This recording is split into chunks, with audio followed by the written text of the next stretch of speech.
찬양대 대단하십니다. 그 숫자를 어떻게 그 찬양을 소화를 다 해내시고 기진맥진에 계시는 목은 괜찮으세요? 안 쉬셨어요? 아휴, 네, 감사합니다. 자, 오늘은 평화의 왕으로 이 땅에 오신 예수님을 기념하는 성탄절입니다. 그 예수님이 여러분의 마음에 계시니 여러분의 마음은 평화일 것입니다. 혹 아침에 나오면서 언짢은 일이 있어서 기분이 좀 그렇더라도 여러분들은 평화를 바라고 또 평화를 이 땅에 심으시기를 바라는 분들인 줄 믿습니다. 자, 그 마음으로 우리 옆에 계신 분들하고 평화를 한번 심어 보시기 바랍니다. 주님의 이름으로 사랑하며 축복합니다. 이렇게 인사 한번 나누겠습니다. 한 번 더 할까요? 주님의 평화가 우리 사이에 있기를 소망합니다.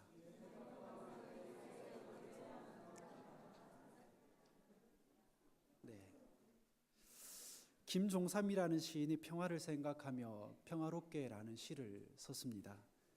하루를 살아도 온 세상이 평화롭게, 이틀을 살더라도 사흘을 살더라도 평화롭게, 그런 날들이 그 날들이 영원토록 평화롭게. 이 시인의 바람대로 여러분의 내면이 그리고 우리 교회가 이 땅이 그러하기를 축복합니다. 그렇게 우리 모두가 평화 바라기가 되어서 우리에게 허락된 그 삶들을 겸손하게 살아낸다면 우리를 통해서 우리 교회에 그리고 여러분의 가정이 그리고 여러분의 일터가 그런 평화의 열매들이 지속적으로 맺어지게 될 것입니다. 평화는 이 땅을 살아가는 사람이라면 누구나 다 바라는 것입니다. 그 사람이 어떤 사람이든 어떤 형편에 처해 있든 상관없이 평화를 향한 강한 갈망이 있습니다. 세계 2차 대전 때 있었던 실화입니다. 12월 24일 성탄절 전야에 프랑스군과 독일군이 이 작은 강 사이를 두고 이제 서로 대치를 하고 있었습니다. 그 살벌한 저녁에 밤은 반짝이는 이 별들로 인해서 더욱더 고요하고 적막하기만 했습니다. 참호 속에 앉아있던 한 프랑스 병사가 고향을 생각하며 무심결에 낮은 소리로 이 캐롤을 이제 불렀다고 합니다. 그렇게 부른 그 휘파람 소리가 결국에는 강 주변을 다 덮게 되었고 이내 건너편에 있던 이 독일군의 병사의 마음의 향수로 젖어들게 되었습니다. 그러면서 그 독일군의 병사도 멜로디로 따라 부르기 시작한 겁니다. 그랬더니 잠시 후에 아군 적군 가릴 것 없이 모두가 함께 캐롤을 멜로디도 부르기 시작한 거예요. 고향의 성탄절을 그리워하던 모든 병사들이 이 합창의 멜로디를 듣고는 다 함께 부르게 되었고 고요하고 적막했던 강은 캐롤의 향연으로 가득 차게 되었습니다. 그날 밤은 아군도 적군도 없는 그야말로 성탄의 밤이었습니다.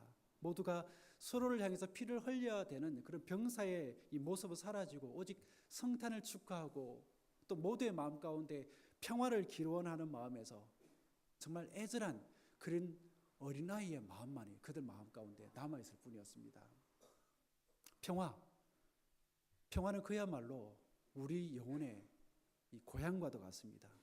만일 그 평화가 여러분의 마음에 그리고 여러분들 주위에 없다면 우리는 사람으로서 그런 사람으로서의 존엄한 가치를 우리는 잃어버리고 말 것입니다.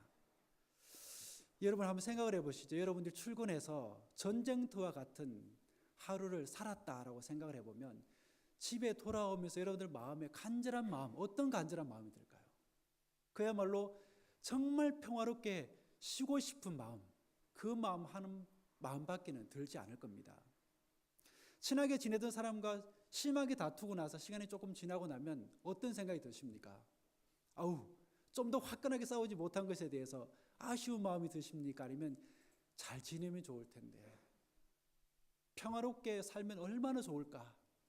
그런 아쉬운 마음이 드십니까? 사람은 자기 내면에 있는 평화든 아니면 사람 관계에서 깃드는 그런 평화든 상관없이 평화를 잃어버리고는 행복하게 살 수가 없습니다. 그래서 평화를 억누르는 억압이 우리 외부에서 들어오게 되면 우리는 그 억압에서 벗어나기 위해서 몸부림을 치게 되죠. 그러면서 얻은 그 자유는 눈으로 볼 때는 몸의 자유로 보이는 것처럼 보이지만은 본질적으로는 정신의 자유, 영혼의 자유인 것입니다. 마찬가지로 본문에서 말하는 복되고 좋고 평화로운 소식은 죄와 죽음 아래에 있는 사람들에게 예수 그리스도로 말미암아 주어지는 바로 영적인 평화를 말하는 것입니다. 그래서 영적으로 어둠에 있던 자, 세상의 염려와 그리고 근심으로 말미암아 영적인 사경을 헤매던 자들에게 예수를 알고 그 예수를 믿음으로 말미암아 그들이 얻게 된 한 가지, 바로 영적인 평화입니다. 우리도 신앙생활을 하다 보면 그런 경험을 하게 될 때가 있죠. 아니면 주변 사람들이 나는 이런 경험을 했다라고 간증을 하는 것을 우리가 들을 때도 있습니다. 그래서 우리는 예수를 어떤 분이라고 얘기를 합니까? 바로 평화의 왕이라 그렇게 부르는 것입니다. 그 평화의 왕이 이 땅에 오셔서 우리에게 주신 게 있어요. 본문 7절인데 복된 좋은 소식을 가져오며 구원을 공포하며, 이처럼 메시아 탄생을 예언하고 있는 이 이사야는 그리스도의 탄생이 죽음에 묶여있는 모든 사람들에게 구원의 기쁜 소식이 될 것이다 라고 그렇게 얘기를 하고 있습니다. 그렇습니다. 이 자리에 있는 저와 여러분이나 죄와 사망으로 인해서 영적인 생명과 평화를 잃어버렸던 자들입니다. 그런데 그 예수가 이 땅에 탄생하심으로 말미암아 구원이 우리에게 주어졌고, 나아가 생명도 평화도 우리에게 주어지게 되었습니다. 그래서 우리는 이 날을 어떤 날이라고 얘기합니까? 기쁘고 좋은 날이라고 얘기를 합니다. 마태복음 1장 21절에 보면 마리아의 임신 소식을 듣고 걱정하는 요셉에게 천사 가브리엘이 찾아와서 이런 얘기를 하죠. 아들을 낳으리니 이름을 예수라 하라. 이는 그가 자기 백성을 그들의 죄에서 구원할 자라. 예수는 그 이름의 뜻과 같이 여러분이나 아니면 예수를 주로 영접하는 모든 사람들에게 있어서 구원을 주시는 기쁜 소식입니다. 이 구원의 기쁜 소식이 되신 예수님께서 십자가에 달려 돌아가시면서 자기 영혼을 부탁한 그 강도를 향해서 말씀하시기를, 오늘 내가 나와 함께 낙원에 있으리라 라고 구원을 약속하기도 하셨습니다. 여러분, 죄와 죽음의 공포 아래에서 신음하는 사람들에게 확신하게 구원을 약속해주고 죽음에서 해방된 것을 알려주는 것보다 더 좋은 소식이 또 어디 있을까요? 그 소식을 이미 들은 우리 모두는 참으로 복된 사람들인 줄 믿습니다. 우리 옆에 계신 분들하고 이렇게 한번 축복하시기 바랍니다. 권사님, 집사님, 장로님, 참으로 복된 분이십니다.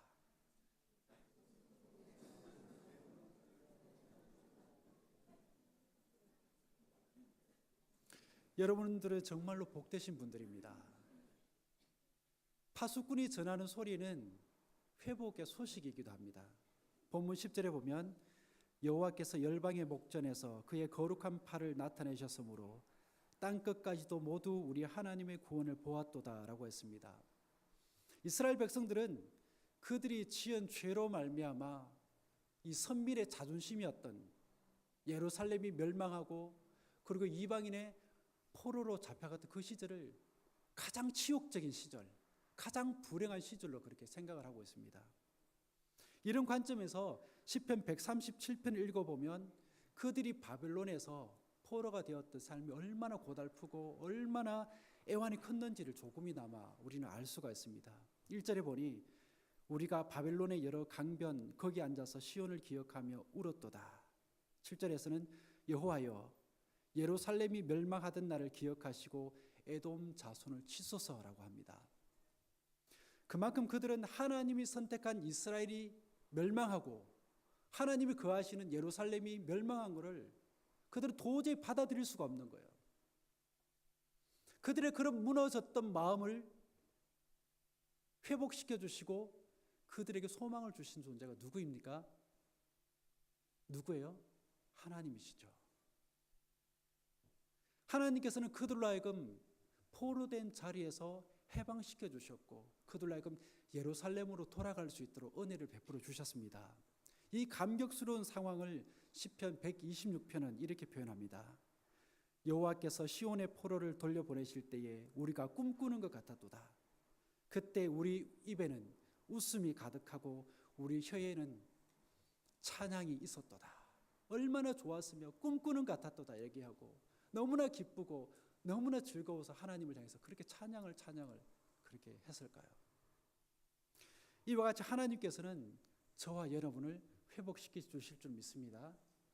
그 회복시킬 내용은 각자가 다르지만 그 회복의 능력과 은혜는 바로 하나님으로부터 오는 줄 믿습니다. 그렇기 때문에 우리는 넘어지고 자빠져도 누구의 품에 넘어져야 돼요? 하나님의 품에 넘어지고 자빠져야 살게 되고 회복의 은혜를 우리는 누릴 수 있게 되는 겁니다. 마샤 에번슨이라는 10대 소녀가 있었습니다. 이 주위에 신경 조직을 수술하던 중에 그 신경을 잘못 건드려서 이 입이 이제 돌아가게 되는데 그러면서 친구도 그리고 학교도 가기 싫어지는 거예요. 심지어 집에서조차도 말하지 않는 겁니다. 그렇게 그 소녀는 점점 우울한 소녀로 변해갔어요.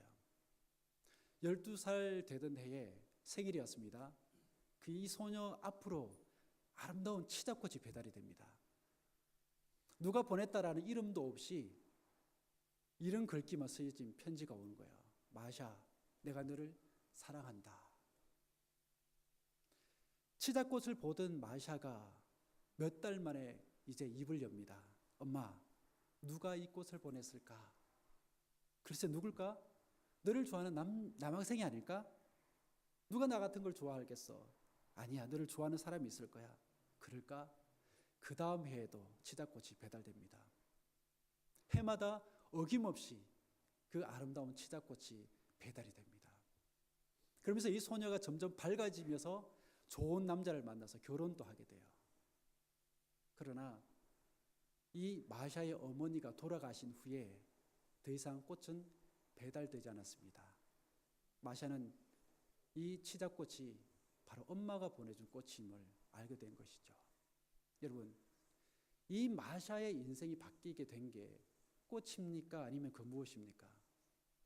꽃이 아니라 바로 엄마의 사랑이었습니다. 우리 그리스도인들이 나는 십자가 앞에서 새로운 삶을 찾았다.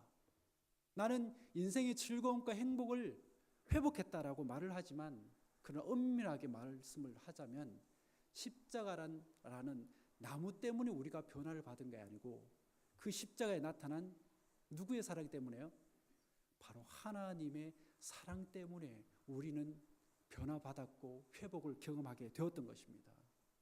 그러기에 누구 안에 회복이 있는 거예요?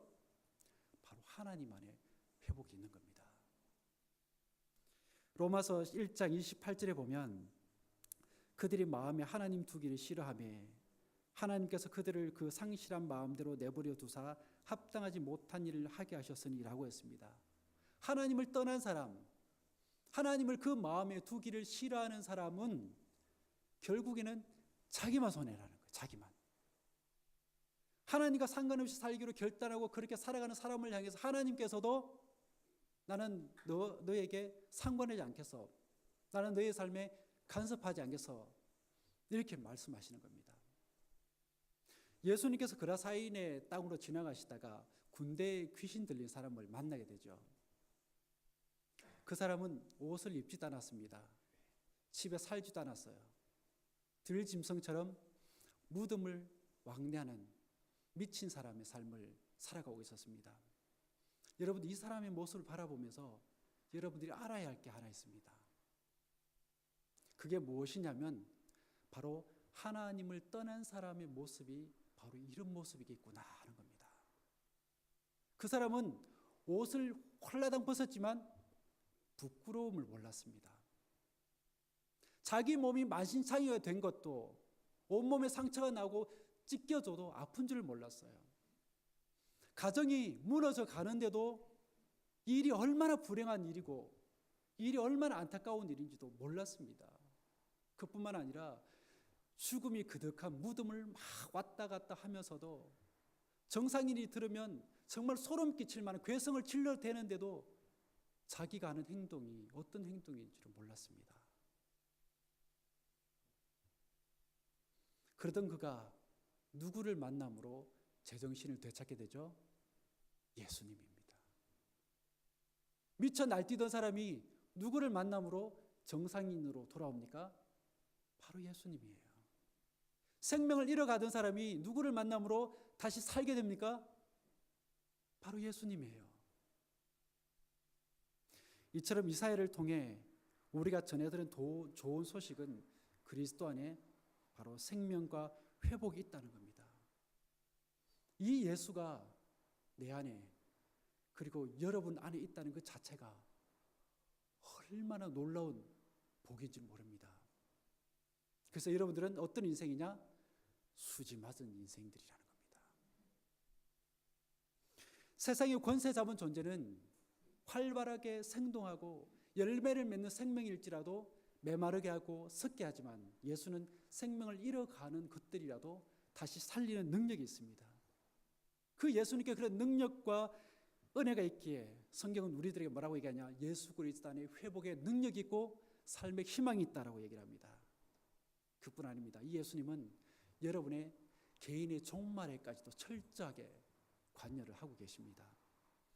요한계시록 21장에 보면 보라 하나님의 장막이 사람들과 함께 있음에 하나님이 그들과 함께 계시리니 그들은 하나님의 백성이 되고 하나님은 친히 그들과 함께 계셔서 모든 눈물을 그 눈에서 닦아주시니 다시는 사망이 없고 애통하는 것이나 곡하는 것이나 아픈 것이 다시 있지 아니하리니 처음 것들이 다 지나갔음이로라.